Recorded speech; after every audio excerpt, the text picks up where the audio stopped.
Hi friends, Mamata ಅಡುಗೆ channel ಸ್ವಾಗತ. ಎಲ್ಲರೂ ಹೇಗಿದ್ದೀರಿ? ನಾನು ತುಂಬ ಚೆನ್ನಾಗಿದ್ದೀನಿ. ಇವತ್ತು ರುಚಿಯಾದ ಮೊಳಕೆ ಕಟ್ಟಿದ ಸಾಂಬಾರನ್ನ ಹೇಗೆ ಮಾಡೋದು ನೋಡೋಣ ಬನ್ನಿ. ಮೊದಲಿಗೆ ತೆಂಗಿನಕಾಯಿ ತುರಿ, ಬೆಳ್ಳುಳ್ಳಿ, ಈರುಳ್ಳಿ, ಶುಂಠಿ, ಚಕ್ಕೆ, ಲವಂಗ, ಕೊತ್ತಂಬರಿ ಸೊಪ್ಪು ಎಲ್ಲನೂ ಮಸಾಲೆಗೆ ರೆಡಿ ಮಾಡ್ಕೋಬೇಕು. ಮಸಾಲೆ ಸಪ್ರೇಟ್ ಇರುತ್ತೆ, ಟೊಮೊಟೊ ಖಾರದ ಪುಡಿ ಸಪ್ರೇಟ್ ಮಾಡ್ಕೋಬೇಕು. ಇದೆಲ್ಲ ಕಾಯಿ ಮಸಾಲೆ ಇದೆಯಲ್ಲ, ಅದು ಫಸ್ಟು ರುಬ್ಕೊಬಿಡಬೇಕು. ಅದು ಪೇಸ್ಟ್ ಆದಮೇಲೆ ಒಂದು ಸೈಡ್ಗೆ ಬಟ್ಲಲ್ಲಿ ಇಟ್ಕೊಂಡು ನೆಕ್ಸ್ಟು ಟೊಮೊಟೊ ಖಾರದ ಪುಡಿನ ಸಪ್ರೇಟಾಗಿ ರುಬ್ಕೋಬೇಕು. ಎರಡು ಸಪ್ರೇಟ್ ರುಬ್ಕೋಬೇಕು, ಆವಾಗ ಚೆನ್ನಾಗಿ ರುಚಿಯಾಗಿ ಬರುತ್ತೆ. ನಂತರ ಕುಕ್ಕರ್ಗೆ ಎಣ್ಣೆ ಹಾಕ್ಕೊಳ್ಳಿ. 4ರಿಂದ 5 ಚಮಚ ಎಣ್ಣೆ ಹಾಕ್ಕೊಳ್ಳಿ. ಎಣ್ಣೆ ಕಾದ ನಂತರ ಈರುಳ್ಳಿ, ಸ್ವಲ್ಪ ಚಿಟಿಕೆ ಅರಿಶಿನ ಪುಡಿ ಹಾಕ್ಕೊಳ್ಳಿ. ಒಂದಿನ ಹಿಂದೆಯೇ ಹುರುಳಿಕಾಳನ್ನ ತೊಳೆದು ಒಂದು ಬಟ್ಟೆಲಿ ಕಟ್ಟಿ ಮೊಳಕೆ ಬರಿಸಿರೋ ಕಾಳಿದು.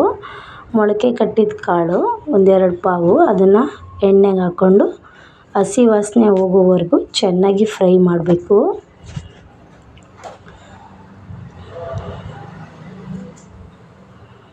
ಅದು ನೀರೆಲ್ಲ ಫುಲ್ಲು ಹೋಗಬೇಕು. ಚೆನ್ನಾಗಿ ಫ್ರೈ ಮಾಡಿ ಎಣ್ಣೆಲಿ. ಫುಲ್ ಹಸಿ ವಾಸನೆ ಹೋಗೋವರೆಗೂ ಫ್ರೈ ಮಾಡಿದ ನಂತರ ಅದನ್ನು ನೋಡಿ, ಈ ಥರ ನೀರೆಲ್ಲ ಬಿಟ್ಕೋಬೇಕದು. ಎಣ್ಣೆ ಮೇಲೆ ಬರುತ್ತೆ ಸ್ವಲ್ಪ.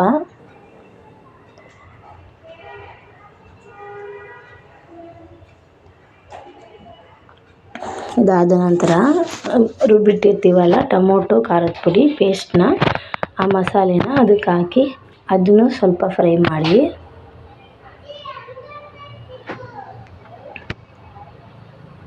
ಅದ್ರದ್ದು ಘಾಟು ಸ್ಮೆಲ್ಲೆಲ್ಲ ಹೋಗಬೇಕು. ಅದಾದಮೇಲೆ ನಾವು ಫಸ್ಟ್ ಕಾಯ್ದು ರುಬ್ಕೊಂಡಿರ್ತೀವಲ್ಲ, ಕಾಯ್ದು ಪೇಸ್ಟ್ ಮಸಾಲೆಗಳು ಅದನ್ನು ಹಾಕಬೇಕು. ಅದನ್ನು ಹಾಕಿ ಎರಡು ಮಿಕ್ಸ್ ಆಗೋ ಥರ ನಾವು ಮಿಕ್ಸ್ ಮಾಡಬೇಕು. ಚೆನ್ನಾಗಿ ಎರಡೂ ಮಿಕ್ಸ್ ಮಾಡಬೇಕು. ನಂತರ ತೊಳೆದು ಕಟ್ ಮಾಡಿರೋ ಆಲೂಗೆಡ್ಡೆ, ಬದನೆಕಾಯಿ ಅದನ್ನು ಹಾಕಿ ಚೆನ್ನಾಗಿ ಮಿಕ್ಸ್ ಮಾಡಿ ಅದನ್ನು ಸ್ವಲ್ಪ ಹೊತ್ತು ಫ್ರೈ ಮಾಡಿ. ಎಲ್ಲ ಮಸಾಲೆ ಅದಕ್ಕೆ ಚೆನ್ನಾಗಿ ಹೊಂದ್ಕೊಳ್ಳೋ ಥರ ಮಿಕ್ಸ್ ಮಾಡಿ.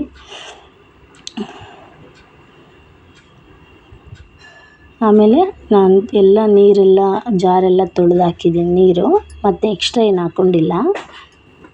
ತೆಳುವಾಗೂ ಇರಬಾರ್ದು, ಗಟ್ಟಿಯಾಗೂ ಇರಬಾರ್ದು ಇದು ಸಾಂಬಾರು. ಅಳತೆಗೆ ತಕ್ಕಷ್ಟು ನೀರು ಹಾಕ್ಕೊಂಡು ನೋಡಿ, ಈ ಥರ ಇಷ್ಟು ನೀರಾಗಿದ್ದರೆ ಸಾಕು. ಈಗ ರುಚಿಗೆ ತಕ್ಕಷ್ಟು ಉಪ್ಪು ಹಾಕ್ಕೊಳ್ಳಿ. ಉಪ್ಪು ಹಾಕಿ ಸ್ವಲ್ಪ ಕೈ ಆಡಿಸಿ ನಂತರ ಲಿಡ್ ಕ್ಲೋಸ್ ಮಾಡಿ 2ರಿಂದ 3 ವಿಷಲ್ ಕೂಗಿಸಿಕೊಳ್ಳಿ.